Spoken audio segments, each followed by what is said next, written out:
The writers and actors strikes have dominated entertainment industry news. But the bigger question for marketers is how a potential lack of new or returning shows will impact their advertising investments. Here to discuss how viewers are shifting their viewing habits in the face of limited new releases and how advertisers can diversify their inventory to take advantage of the shift, I'm pleased to introduce Oliver Embry, the Director of Product Innovation at Mountain. Welcome, Oliver. Thanks for having me, John. Of course. Thanks for being here. Okay, let's go right into it. I mentioned the strike, but we'll get into it in a second. I actually want to start with talking about how retail advertisers have been finding success in connected TV. Can you kind of give us a little background there of where the state of the industry is now? Yeah, I would say overall, John, that from a retail standpoint, it's still, really focused on sort of some of those, like figuring out those online conversion points. I think, what's fantastic about CTV and what I always tell is the secret sauce is sort of taking an upper funnel medium like television and turning it into a lower funnel exercise. And so kind of thinking through, those online conversion points, and I kind of use conversion broadly. It could be a point of sale online. It could be an email capture, whatever it might be. But really thinking about that through that lens and what that could actually allow it to kind of shape what the aperture might be in terms of what conversion can be for a retail marketer. Right, and I had a conversation with your colleague Matt Collins yesterday, talked a little bit about the halo effect regarding some of those conversion rates. For anybody who hadn't seen any of that conversation yesterday, can you just give us a little background of how that works and in working with different channels?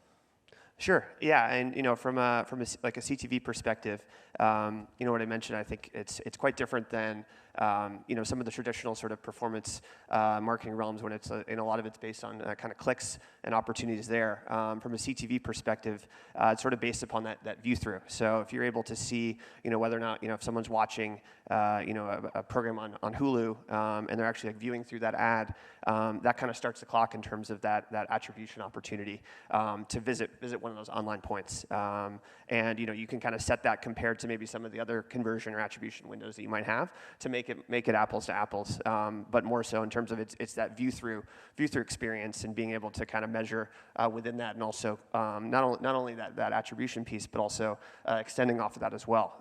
You could allow it so that there's a view through from that CTV ad. You could then also retarget that customer on your other performance channels as a way in which you can extend and also reinforce that message. Right. Could you give us any more specific examples about retailers specifically working in the space, succeeding in the space? Anything that you've seen? Sure. I think as I mentioned, it's the online conversion piece had been huge, but there's also the offline starting to evolve as well. Being able to actually measure footfall off of a CTV conversion and exposure. It's based upon some of those other devices that have been been around you when maybe a customer had exposure to that ad, and so be able to kind of follow that journey along from as you said, sort of CTV exposure within the home, and then being able to use that with the other devices when they might have gone into a retail location, whether it's for a CPG company or potentially for any sort of consumer company as well, and being able to track that journey right into the store, whether or not it's for a granola bar or it could be for the Stan Smith shoe that John's wearing right here. So. Or whether it's Ryan Reynolds watching a football game with Taylor Swift. Could be, yeah. Next week. All right, let's get in a little bit about what I mentioned in the opening. For most of this year, the entertainment industry has been in a relative holding pattern due to the writers and actors strikes. And obviously, the Writers Guild is just right on the verge of actually signing the deal there. But the actors strike is still ongoing. So regardless of where we are and that the industry itself has been delayed in producing new content especially, has this affected CTV viewership? And it's going to take a while for new programming to get into the production pipeline. And is this still a concern for retailers who are currently using CTV? John, I'll say, and I think we had a little bit of conversation about this, right before we started. But kind of like to use the Suits analogy. Suits has been kind of revitalized and had sort of a second lifespan on Netflix after it had been on cable television for a while. And so what we're seeing is that there's kind of with a lot of these shows that have kind of been repurposed from sort of a cable realm into a streaming realm, it's given a new new sort of total addressable market towards that. And even like a show like Suits, when it was on USA, 5, 6, 7 years ago, the advertising around it wasn't as meaningfully targeted, right? And now you can have audiences that are, that are streaming it and being able to consume it that way, that are kind of giving it a new sort of total addressable market towards that. And so I think it's, kind of think about it as almost like a new channel strategy. Like you might have repurposed social content now for your CTV advertising. Similarly, like you're seeing maybe linear programming now having a new shelf life of new addressable markets and new ways in which to allow customers to engage. And yeah. Right. I mean, if you think about it, I mean, there are the situation has created new models or new use cases for viewership. Viewership behavior, how it's reacting to whatever the reality is on the ground. One of them is discovering old programming, which is also the province of some of the some of the AVOD channels that exist now. So could you talk a little bit about how that has changed and how the industry is focusing more, or advertisers have more opportunity there, obviously in the AVOD space, and let's get into Netflix a little bit as well. Yeah, I think it's interesting. A question that comes up a lot that we hear is, there's been, this mass, demand for advertisers to go from linear to streaming. Is there enough supply for that? And you think about it. I think it was last summer we crossed the chasm from the amount of linear subscribers. The amount of streaming subscribers across the U.S. had surpassed the amount of cable subscribers.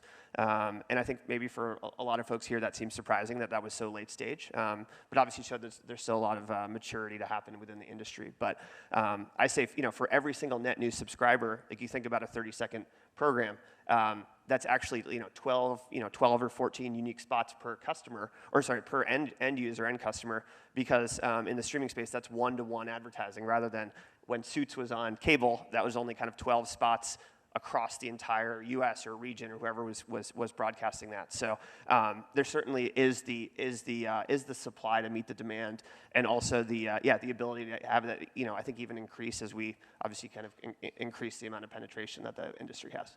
Yeah, and I know I'm springing this on you a little bit, not too last minute. It was yesterday, but there was the news that broke yesterday about Netflix increasing their subscription prices. Maybe that's in reaction to the strike being settled and higher costs of content being produced. The other thing is that they changed their leadership of their ad department there. Does that signify anything for the CTV space going forward?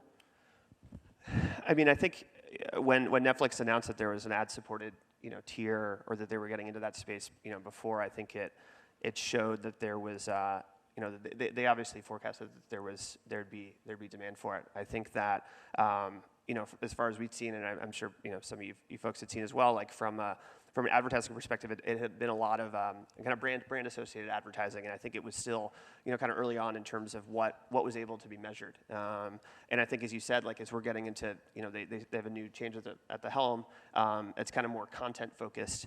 I think it'll be really interesting to see kind of how those worlds blend, right? I think you're going to maybe start to see more immersive formats, or ones in which there's kind of more of a greater overlap and more contextual, I guess, in terms of what the advertising is, within the program. It could be, if you're able to see, if within the broadcast there's maybe a product, obviously maybe even more vision in terms of what that product placement might be. So I think as it's going to probably blend for them, and they obviously have a great repository of data, blend into a more seamless experience between what the advertising is and what the content is. I guess at least just from the outside in terms of where the directions were from a leadership standpoint. Okay, so let's connect those things together. So how should retail, with all that in mind, how should retail advertisers adjust their CTV strategy to ensure that they're making the most of the shifting viewership patterns? Yeah, I mean, I think about it from an audience first perspective. I think going back to even using our Suits analogy again, it was 5, 6, 7 years ago. If you were advertising on that show, it was more in a set it and forget it in terms of what you were able to do. You're going to buy that 3 to 4 or 5 months in advance. Now CTV is more of a living, breathing product. You can adjust it, you can modify it, you can optimize it like you would your other performance channels. And I think from just sort of like an adoption perspective, or sorry, adaptability perspective, really thinking about things audience first. So it's not necessarily like what the programming is. It's not necessarily what on the show level is. It's where your audience is going to be. Where are your fans of the New York Jets, or whatever that affinity group is. And it might be, you might have thought a while back it would just be on an NFL game, but now it might be on another programming based upon that audience and affinity. So really thinking about things through an audience first lens about meeting your consumers where they are, rather than kind of driving them to where you are. I think is super valuable and important, and thinking about it not necessarily on, let's play it within this content. No, let's play it wherever this audience that we care about or we engage with or are fans of our brand are going to be. Okay, with a few minutes we have left, with the holidays quickly approaching, what should advertisers be doing now to succeed? Yeah, I think thinking about it, through in our world in the CTV space, I think it's realizing that it is a living, breathing channel, just like you see with your other with search or with social. You think about the week of after the Thanksgiving, right? Like you've got Black Friday, you've got maybe Small Business Saturday, you've got Cyber Monday, and realizing that you can have your CTV channels operate on that same cadence and being able to kind of be like a living, breathing medium, like you see with other channels that you wouldn't have seen in the cable space prior. So thinking about adjusting maybe your marketing strategies within the content, is it like maybe having three CTV ads ready to go that you could kind of bounce, visit your local brick and mortar store for this on Small Business Saturday, and then being able to kind of drive folks to your site on Cyber Monday, and really realizing that there's a way in which you can allow this channel to be as nimble as you are with your Google and your paid social channels as well. So is it more a matter of building it now? It's not too late. Is that we don't want to get that message out there? Yeah, it's not too late, and similarly, like But is it too early? That's always the thing. As a consumer, I think that's always one of the great fears, or one of the great complaints about getting holiday ads or something that's even themed holiday this early in the season. Obviously, we're just starting Q4. We haven't even gotten to Halloween yet, but that is one of the complaints from a consumer side. But then, as an advertiser or as a brand, you want to get your message out there, and you want it to be consistent, and you want it to lead and build towards something. I think your data and data out there it'll depend on the what the product that you offer and what your offering might be. I would say it's not too early to set the strategy, and also realize that we can pivot it, right? Like I think even 2 weeks ago when we were talking about the strikes were still ongoing, and we've being able to kind of we could pivot and just the messaging on CTV similarly, but having that strategy ahead will kind of pay dividends in terms of being able to really react to the moments that matter to you all. Also, one of the benefits of CTV is isn't there, because it is a digital medium, there's an opportunity for more iteration as far as creative goes, right? So if you do end up, you start your campaign or you start your prospecting early, and you can start building a campaign that leads toward the holidays. What are the possibilities that are inherent in this, especially in CTV, to kind of come up with different ad iterations that can adjust, or depending on what the response is to your ads or things that happen on the ground heading into the holidays? So when you're actually in peak holiday season, you have creative that really resonates depending on what the feedback has been on those earlier prospecting ads. Yeah, John, I think one of the most interesting things is that we've been trying to educate customers on the idea of always on CTV. It feels really expensive, but it actually makes it cheaper over time, because if we're able to kind of have a more, a greater repository of data and campaign and audience data, we can actually kind of optimize that in real time. So I think, to your point, if you're able to kind of start this campaign a little bit earlier in the onset, you could probably make the campaigns actually cheaper over time, because you're able to optimize it against the audience you care about. So you're not starting from a standing stop, but you can have a running start in terms of that getting into the holidays and really drive that business in Q4 to lead you into a great Q1 for next year. Right. I was going to actually bring that up in the few seconds we have left. People have started referring to the following Q1 as Q5. So how does that, and what has been your experience and research in that as far as how that works? Is it the same campaign, or is it just, what are the type of marketing opportunities that exist there? Yeah, it's certainly kind of changed our approach and strategy in terms of how we engage with customers. I think we allow them, especially around like, kind of, gift cards as well as kind of, give backs and things like that. We've actually seen how do we can potentially engage, like if you've, had a really long gift card program over the holidays, like let's use that as a CRM opportunity with you all to say, okay, you've sold this amount of $100 gift cards. Let's be able to kind of engage with the customer on, purchasing greater than that in terms of that to actually drive that Q1 and be able to kind of segment based upon that, but in a highly visible medium, be able to show off your Stan Smiths again and being able to make sure you get them for not just you, but maybe your friends and family from Ad Age in Q1 of next year. Yeah, maybe you can give me a gift card for new Stan Smiths for next year. Well, if I get invited back, I'll definitely do that. All right, well, we're out of time. Oliver Embry from Mountain, thank you so much, and thank you.